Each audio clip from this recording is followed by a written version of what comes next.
नमस्कार, मैं विनय वर्मा कुंडली रहस्य चैनल से। दोस्तों, आज हम बात कर रहे हैं विदेश योग के बारे में। दोस्तों, विदेश हम कब जाते हैं? या तो घूमने के लिए जाते हैं या नौकरी करने जाते हैं, कभी कभी विदेश बस जाने के लिए भी जाते हैं। दोस्तों, यह योग अगर देखें तो घर से बाहर रहने पर ही आर्थिक स्थिति का लाभ होता है, जिसके चलते हम विदेश या स्वदेश में ही बसने का प्रयास करते हैं और इस स्थिति को, इस योग को जानने का प्रयास करते हैं। और ये तभी यह योग बनता है। आपके कुंडली में अगर इस तरह का योग है तो आप घर पे बैठ के इसका लाभ नहीं उठा सकते। तो यही योग बनता है विदेश योग के बारे में। दोस्तों, तो यह विदेश योग क्या होता है और कैसे बनता है, आज मेरा विचार इसी पे है। दोस्तों, आगे बढ़ने से पहले विनम्र निवेदन है कि अगर आप मेरे वीडियो को पहली बार देख रहे हैं तो कृपया करके मेरे चैनल को सब्सक्राइब कर लें, क्योंकि मेरा जो भी विचार आए आप तक स्वतः पहुंच जाए, आप उसका आनंद ले सकें, लाभ ले सकें। दोस्तों, आप मेरे वीडियो को शेयर करें, क्योंकि आपके माध्यम से औरों को भी लाभ मिल सके। दोस्तों, आइए हम जानने का प्रयास करते हैं कि यह योग कब और कैसे बनता है। दोस्तों, अगर देखें तो कुंडली में 12 भाव होते हैं। 12 भाव होते हैं, ध्यान दीजिए, हर आदमी की कुंडली में 12 भाव होते हैं और 12 राशियां होती है, मेष से लेकर मीन तक, 1 से लेकर 12 तक, और 9 ग्रह होते हैं। इन्हीं तीनों के आपसी संयोग से, आपसी संबंध से योग बनता है। योग बनता है, चाहे वो पंच महापुरुष राज योग हो, चाहे विदेश योग हो, चाहे कोई भी योग हो, इन्हीं तीनों के संबंध से योग बनता है। तो आज मेरा विचार विदेश योग के बारे में है। दोस्तों, विदेश योग अगर हम देखें तो सबसे पहले हम ये जानने का प्रयास करेंगे कि भाव के बारे में। दोस्तों, सबसे पहले हम भाव के बारे में जानने का प्रयास करेंगे। तो पहला भाव यानी लग्न को सबसे भाव में सबसे पहले देखते हैं। विदेश से जाने के लिए विदेश योग में भाव को देखते हैं तो लग्न को देखते हैं। लग्न क्यों? क्योंकि लग्न खुद का शरीर होता है।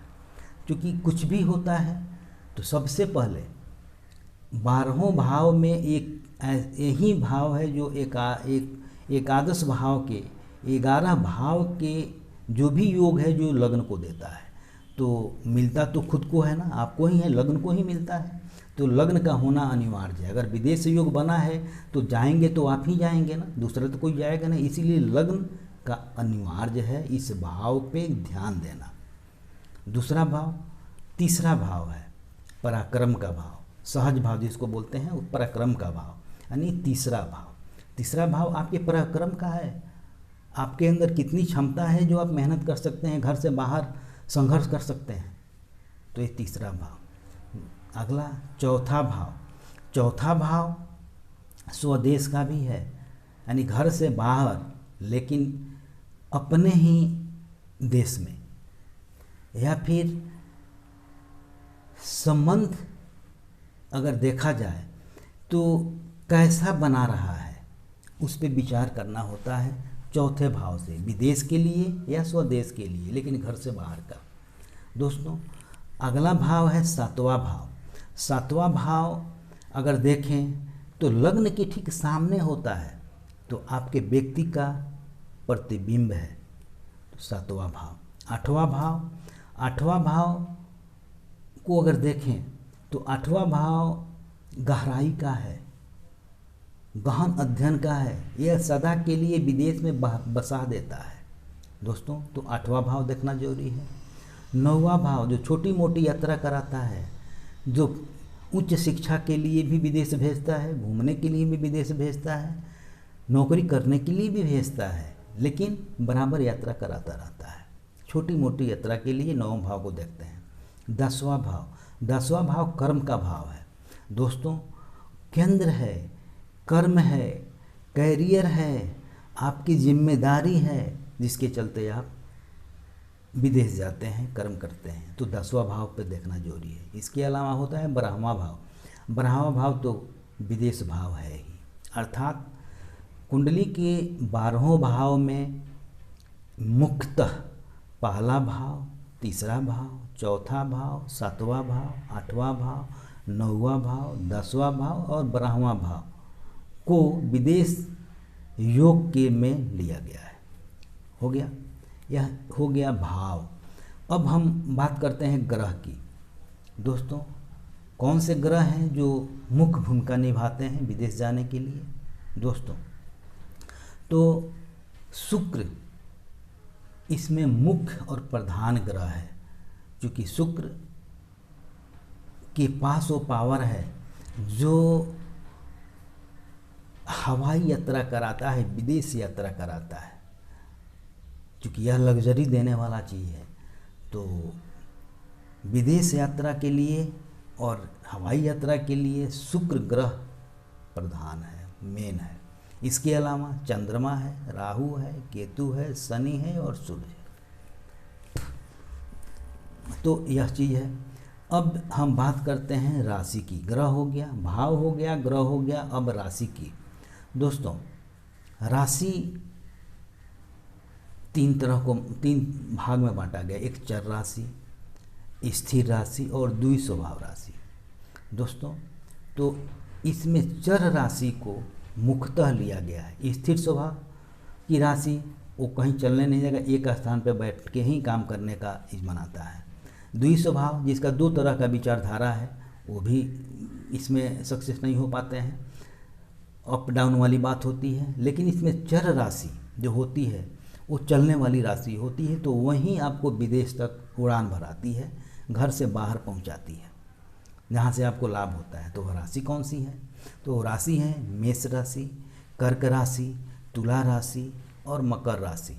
दोस्तों, अब ध्यान दीजिए, यह 4 राशि मेष, कर्क, तुला और मकर, अर्थात आपकी कुंडली में अगर आपका लग्न मेष राशि का हो, कर्क राशि का हो, तुला राशि का हो या मकर राशि का हो, तो पहला शर्त वहीं पे पूरा हो जाता है आपके विदेश जाने का, क्योंकि यह 4 राशियां हैं और लग्न तो आपका शरीर है ही, और आपके ऊपर चर राशि पहले से आपके लग्न में बना हुआ है, तो आपका यह तय हो गया कि आप विदेश जाएंगे, घर से बाहर वास करेंगे।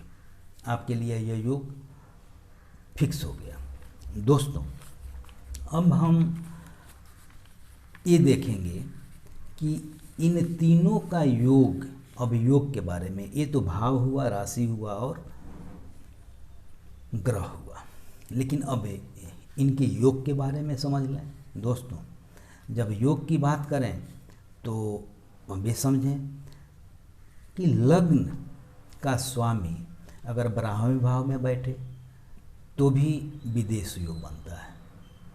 तीसरे भाव का स्वामी अगर 12वें भाव में बैठे तो भी विदेश योग बनता है। चौथे घर का स्वामी अगर 12वें भाव में बैठे तो भी विदेश योग बनता है। 7वें घर का स्वामी अगर 12वें भाव में बैठे तो भी विदेश योग बनता है। दोस्तों, 9वें भाव का स्वामी अगर 12वें भाव में बैठे तो भी विदेश योग बनता है। 10वें भाव का स्वामी अगर 12वें भाव में बैठे तो भी विदेश योग बनता है।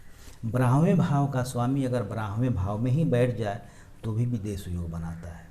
साथ ही चौथे भाव का स्वामी 9वें भाव में, अब ध्यान दीजिए, चौथे भाव का स्वामी 9वें भाव में एवं 9वें भाव का स्वामी चौथे भाव में बैठ जाए तो भी विदेश का योग बनता है। अगला विचार, 8वें भाव का स्वामी चौथे भाव में बैठे तथा चौथे भाव का स्वामी 8वें भाव में बैठे तो भी विदेश का योग बनाता है। दोस्तों, इसके अलावा फिर शुक्र ग्रह की बात कहें तो शुक्र आपकी कुंडली में लग्न में बैठा हो तो भी विदेश का योग बनता है। शुक्र आपके लग्न में बैठा हो आपके कुंडली में तो भी विदेश जाने का योग बनता है। या फिर 12वें भाव में शुक्र स्वराशि का बैठा हो या उच्च होकर बैठा है। स्वराशि अर्थात वृषभ राशि और तुला राशि में बैठा हो, बलवान हो, अंश डिग्री से मजबूत हो, तो भी विदेश जाने का योग बनाता है। या फिर 12वें भाव का स्वामी 12वें में भी बैठ जाए तथा उस पर राहु की दृष्टि हो, राहु की दृष्टि 5वां, 7वां और 9वें नज़र भाव से होता है। 5वां नज़र होता है, 7वां नज़र होता है, 9वां नज़र होता है। तो राहु कहीं भी बैठे इन नज़रों से 12वें भाव को देखे तो भी विदेश का योग बन जाता है। दोस्तों, अब थोड़ा सा हम गहराई पे जाते हैं और समझने का प्रयास करते हैं। ध्यान दीजिए, चौथे भाव पर किसी भी पाप ग्रह की दृष्टि पड़े, ध्यान दीजिए, चौथे भाव पर किसी भी पाप ग्रहों का दृष्टि पड़े तो भी विदेश योग बनता है। पाप ग्रह कौन से? पाप ग्रह होते हैं शनि, मंगल, राहु, केतु और सूर्य भी। अगर इनका योग नज़र पड़ता है तो भी विदेश योग बनता है। दोस्तों, लग्नेश 12वें भाव में बैठ जाए, लग्न का स्वामी 12वें भाव में बैठ जाए तो भी विदेश का योग बनता है। लग्नेश पर राहु की दृष्टि हो या मंगल, शनि, सूर्य, केतु, राहु की दृष्टि हो तो भी विदेश योग बनाता है। दोस्तों, ऐसे आदमी विदेश में सेटल हो जाता है। दोस्तों, फिर अगला विचार, 10वें भाव का स्वामी 12वें भाव में बैठ जाए, कर्म भाव का स्वामी व्यय भाव में बैठ जाए, अर्थात 10वें भाव का स्वामी 12वें भाव में बढ़ जाए तो जातक को, चूँकि 10वां भाव कर्म का भाव है, करियर का भाव है, तो 10वें भाव का स्वामी अगर 12वें भाव में बढ़ जाए तो जातक अपने करियर को लेकर नौकरी के लिए या व्यवसाय के लिए विदेश में सेटल हो जाता है। दोस्तों, फिर 10वें भाव में, अब ध्यान दीजिए, 10वें भाव में जो कर्म का भाव है, शुक्र बैठे या फिर गुरु बैठे तो अपने 7वें नज़र से चौथे भाव को देखेगा। ये समझने की बात है, हर जातक की कुंडली में हर व्यक्ति के लिए ज़रूरी है, क्योंकि वह व्यक्ति जो घर से बाहर निकल के सेट होते हैं, अपना करियर का चुनाव करते हैं, अपना भविष्य बनाते हैं, चाहे विदेश हो या घर से बाहर स्वदेश में कहीं भी, जो व्यक्ति बाहर में अपना विकास करते हैं, धन कमाते हैं, करियर को संभालते हैं, उनके लिए यह अनिवार्य योग है, ध्यान देने की बात है। क्योंकि व्यक्ति घर पे बैठ के, जो व्यक्ति घर पे बैठ के कितना ही मेहनत करे, ऐसे योग अगर हो तो लाभ नहीं कमाता। लेकिन यह योग अगर बना हो किसी जातक की कुंडली में तो वैसे जातक घर से बाहर निकल के अगर काम करता है, चाहे विदेश हो या स्वदेश में कहीं भी, तो वह तरक्की करता है, विकास करता है, बहुत अच्छा धन कमाता है। तो वह योग क्या है? कर्म भाव में, यानी 10वें भाव में शुक्र बैठा हो या गुरु बैठा हो और उसका नज़र चौथे भाव पे पड़ेगा, तो इस स्थिति में व्यक्ति अपने घर से दूर जाकर, चाहे विदेश हो या स्वदेश हो, निश्चित रूप से लाभ कमाता है, उनका यश होता है और वो बहुत तरक्की करता है। यह ध्यान देने की ज़रूरत है, हर व्यक्ति को इस देखना चाहिए। दोस्तों, इसके अलावा भाग्य भाव का स्वामी 12वें भाव में बैठ जाए तो भी विदेश में जाकर आदमी सेट हो जाता है। बराबर के लिए माने 9वें भाव का स्वामी, 9वें भाग्य भाव का स्वामी, 9वें भाव का स्वामी 12वें भाव में बैठ जाए तो ऐसे व्यक्ति उच्च शिक्षा के लिए विदेश जाता है या घूमने के लिए जाता है या विदेश से बराबर संपर्क बना रहता है, आना जाना लगा रहता है। अगर 9वें भाव का स्वामी छोटी मोटी यात्रा कराते रहता है, यानी बराबर लगाव बना देता है विदेश से, चाहे पढ़ाई को लेकर, करियर को लेकर या घूमने को लेकर, तो 9वें भाव का स्वामी अगर जाकर 12वें भाव में बढ़ जाए तो विदेश का योग बनता है, जो छोटी मोटी यात्रा बराबर कराता रहता है। दूसरा, अगर देखा जाए तो 9वें भाव का स्वामी, ध्यान दीजिए, 9वें भाव का स्वामी 10वें भाव में बैठे, 9वें भाव का स्वामी अगर 10वें भाव में बैठे तो भी विदेश का योग बनाता है। 8वें भाव का स्वामी चौथे भाव के स्वामी के साथ, अब ध्यान दीजिए, 8वें भाव का स्वामी चौथे भाव के स्वामी के साथ कुंडली में कहीं पर भी एक साथ बैठ जाए तो विदेश में बसने का योग बना देता है। क्योंकि हम बताए थे ना कि 8वां भाव बहुत गहराई गहन अध्ययन का होता है, डीपली समझने का होता है। जितना ही गहराई से उसको जानेंगे उतना वो चीज़ होता है 8वां भाव। मृत्यु भाव तो है ही, लेकिन गहराई का भाव। और चौथा भाव घर का है, सुख का है, माता वगैरह वगैरह बहुत सारा चीज़ है। तो 8वां भाव और चौथा भाव का जब कनेक्शन बनता है तो आदमी विदेश में सेटल हो जाता है, परमानेंट वहाँ पे बस जाता है। दोस्तों फिर 8वां भाव का स्वामी तथा चौथा भाव का स्वामी 12वें भाव में अगर बैठ जाए तो भी विदेश योग बनाता है।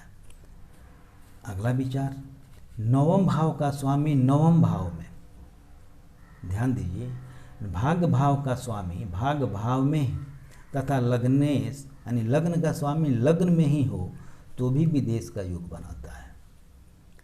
लग्नेश 9वें भाव में हो, लग्न का स्वामी 9वें भाव भाग भाव में बैठा हो और 9वें भाव का स्वामी लग्नेश लग्न में बैठा हो, अर्थात दोनों का एक दूसरे में बैठना, एक दूसरे से संबंध बनाना। लग्नेश 9वें भाव में तथा नवमेश लग्न में बैठा हो तो भी विदेश का योग बनाता है। दोस्तों यह योग की बात हो गई, लेकिन यह सही समय इसका कब आता है, जरा हम इस पे विचार करते हैं।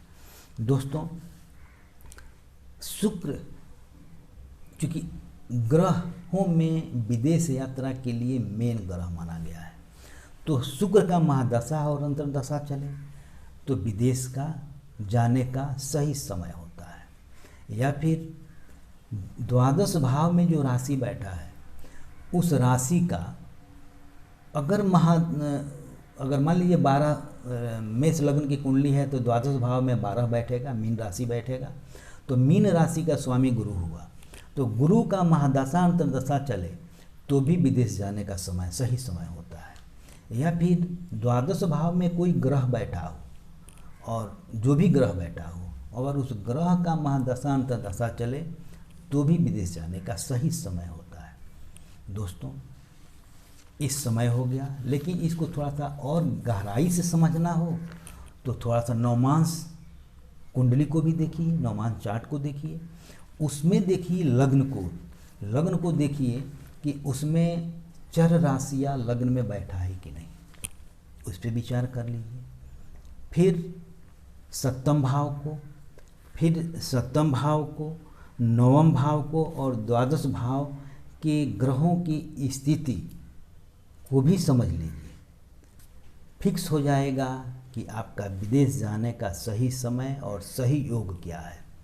दोस्तों और निश्चित रूप से जब इस तरह का योग आपके कुंडली में बनता है तो आप विदेश जाने के लिए रेडी हैं, आप तैयार हैं, आप उससे लाभ उठा सकते हैं। दोस्तों आप अपना कुंडली खोलिए और हम जो बतला रहे हैं अपना उसमें देखिए कि आपके कुंडली में योग बन रहे हैं कि नहीं, या फिर योग रहते हुए भी आप घर पे बैठे हुए हैं उसका लाभ नहीं उठा पा रहे हैं, घर पे बहुत मेहनत करने के बावजूद भी सफलता नहीं मिल रही है। तो ध्यान दीजिए आपके कुंडली में आपके साथ कहीं ऐसा योग तो नहीं बना है जो घर से बाहर बसने के लिए प्रेरित कर रहा है, यहाँ से आपको लाभ मिल सके। दोस्तों विचार कीजिए और अपने कुंडली को देखिए, समझने का प्रयास कीजिए। समझ में नहीं आए आप हमसे कांटेक्ट कीजिए, मैं आपको समझाने का प्रयास करूँगा। दोस्तों पुनः एक बार हम आपसे कहेंगे कि अगर मेरे चैनल को सब्सक्राइब नहीं किए हैं तो कृपया सब्सक्राइब कर लें, क्योंकि मेरा जो भी वीडियो आए आप तक स्वतः पहुंच जाए। दोस्तों अगले वीडियो में हम फिर मिलेंगे, तब तक के लिए जय माता दी।